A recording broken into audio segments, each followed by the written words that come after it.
317 మీద మీరు క్వశ్చన్ని చర్చలాగా చేశారు. చాలా సంతోషం అధ్యక్ష.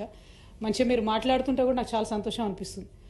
ఆనాడు తెలంగాణ రాష్ట్రం ఏర్పడ్డ తర్వాత చిన్న జిల్లాలు చేసుకొని జిల్లాలో అత్యంత పేదరికంలో ఉన్న వాళ్ళందరినీ కూడా బాగు చేసుకోవాలనే సదుద్దేశంతో చిన్న జిల్లాలు చేసుకున్నాం అధ్యక్ష. తర్వాత న్యాచురల్లీ అక్కడ రావాల్సిన ఉద్యోగులు ఎస్టాబ్లిష్మెంట్ దీని అంతటి మీద కూడా గవర్నమెంట్ ఎక్సైజ్ చేసి ఆనాడు 317 జీవో తెచ్చుకున్నప్పుడు అడ్డగోలు విమర్శలు ఆనాడు చేసినటువంటి వాళ్ళంతా ఇవాళ అధికారంలో ఉన్నారు అధ్యక్ష.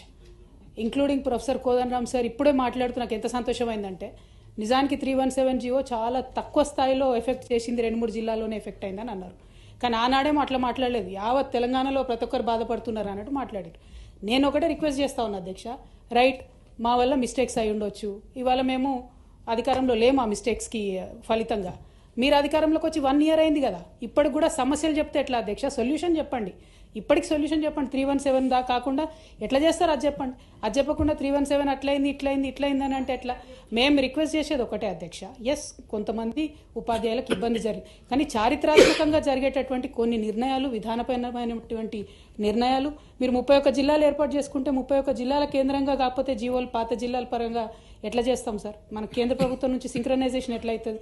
అంటే తమరు సీనియర్ సభ్యులు సార్, నేను మిమ్మల్ని పర్సనల్గా తప్పు పట్టాలనేది నా ఉద్దేశం కాదు.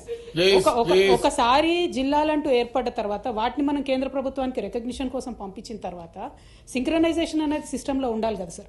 So solution has to be found in that spirit,